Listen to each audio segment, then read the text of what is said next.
Self-discipline comes from within. It's a desire. It's being able to understand that you got to get the work in and you got to be willing to go further and harder than you've ever gone in your life.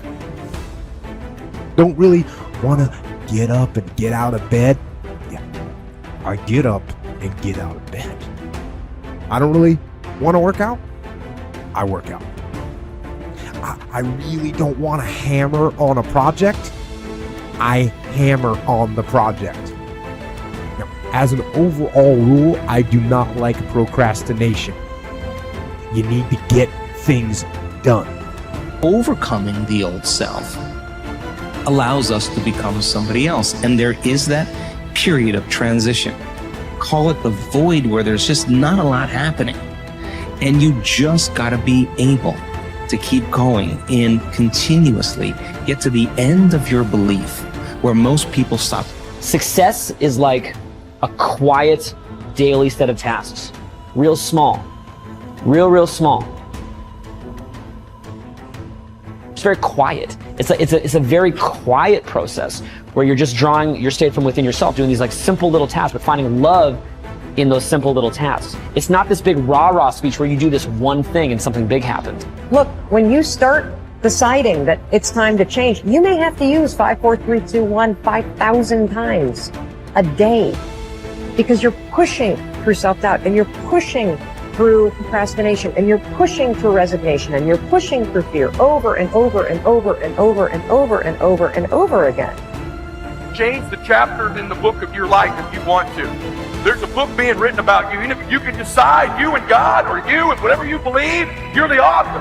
You can turn the page. It might be year 2, 3, 4 before you get your big win, but you can decide now, I'm going to walk, talk, and be a different person. See, we don't have the courage, and that's what it takes, courage. It takes guts to do that which you know you need to do. If you don't have the courage to act, life many times will move on you and make you act.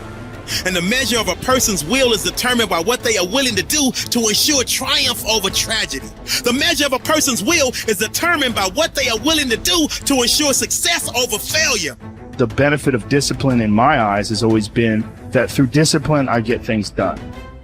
All you have to do is know where you're going, and the answers will come to you. Forget the past mistakes, forget the failures, forget everything except what you're going to do now and do it. It's taken me my entire life to understand it's not necessary to know every single detail and to stop testing the waters and just dive in.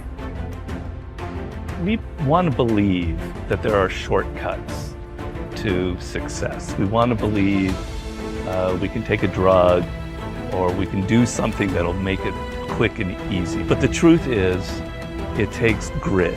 It takes persistence. So it's hard to understand what could happen to you in 10 years in a visceral gut way of what it means to have failed in life. And to me, failure in life is not having money. It's not realizing your potential. You're 60 years old and you said, I could have been this, and I never did it. That's like the worst thought I think anybody can have. And you don't think about it in the moment because your life is okay, but you've got to wake up and understand that there's an urgency here.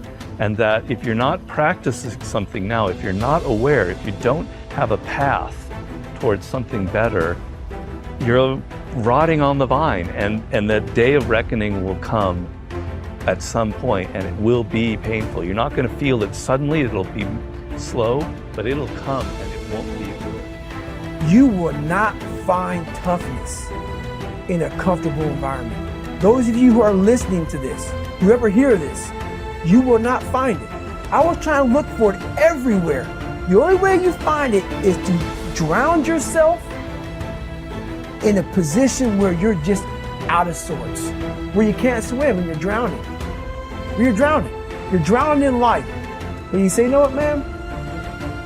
Yeah. I'm gonna figure out how to backstroke something. I'm gonna figure out how to, and then you figuring out all these tools. Your mind starts to, when you quit, your mind does this. Because you're out. once you say, I'm not going to quit, this is the 40%. When you quit, your mind says, we're done. So it doesn't expand. There's no expansion when you quit. When you say, you, this sucks, I'm drowning, I'm miserable, I'm suffering, I'm broken, but I'm not going anywhere. What happens to your mind is it does this. It says, he's not leaving. So we got to expand. We got to grow. We got to figure this thing out. So then these compartments in your brain start to they have to work. They have to work. And then you start to engage parts of your mind that you never engaged before. But you can't engage it by sitting back in these nice chairs, drinking this nice water, talking to you, talking about what I want to do. That's where the 40% thing comes in. It comes in when you're in suffer mode and you say, I'm not going to quit. You're forcing your brain now to operate on a level it's not used to, but then it becomes used to. Successful people are intensely solution-oriented. The fact is that life is a continuous succession of problems and difficulties without end. This river of problems is only interrupted by the occasional crisis, which makes the problem seem small in comparison. In fact, if you are living a busy life, you will probably experience a crisis of some kind every 2 to 3 months throughout your life. You will have business crises, family crises, financial crises, health crises, and other crises. The problems and crises never stop. They keep coming like the waves of the ocean. The only thing you can control is your responses to these problems and crises. And therein lies the key to your success. Successful people respond effectively to problems. Ineffective people do not. Successful people take a deep breath, relax and think clearly. They look for the good in every situation. They seek the valuable lesson. Above all, they focus on the solution, on what can be done rather than what has happened and who is to blame. There is a methodology that you can use to solve any problem. It requires that you approach the business of problem solving systematically and in an organized fashion. Just like there is a process for solving mathematical problems, there is a process for solving business and life problems, and you can learn it, use it for the rest of your career. Step 1. Define the problem clearly.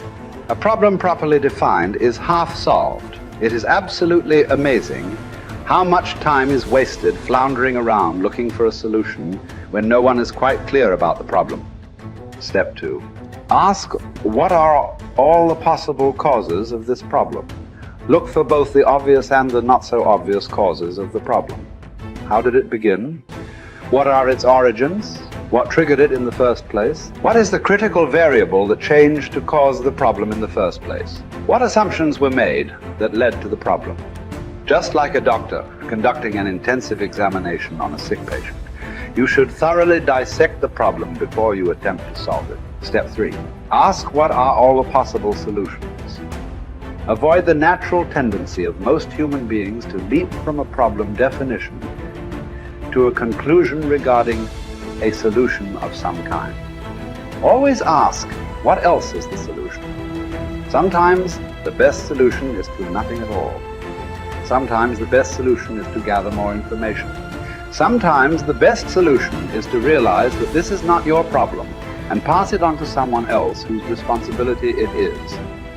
Step 4. Once you have identified several possible solutions, ask, what must this solution accomplish? The only way you can judge the attractiveness of a solution is to determine in advance what you want the solution to accomplish. You've heard it said that the operation was a success, but the patient died. It is very common for us to initiate a solution and implement it, but the problem is not only not solved, but it is worse than it was before we took action in the first place. Be sure that the solution you select will accomplish the purpose you had in mind when you started on the problem-solving exercise in the first place.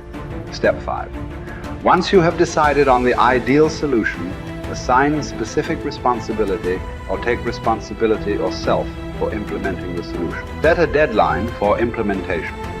Set a measure by which you can determine if the solution has been effective. A problem-solving discussion that does not lead to agreement on a specific solution, accompanied by the assignment of personal responsibility and a deadline, is a problem that will come back over and over again without resolution. Practice this systematic method of dealing with a problem over and over until it becomes a habit of thinking. You will be amazed at how much more effective you become and how much better your results will be using this method. I kept saying this to myself on repeat. There is no way, Mel, if you work this hard, that you will not be rewarded. You have to believe that this moment is preparing you for something amazing that hasn't happened yet. Keep going. You have to believe that this moment is preparing you for something amazing that hasn't happened yet. Keep going.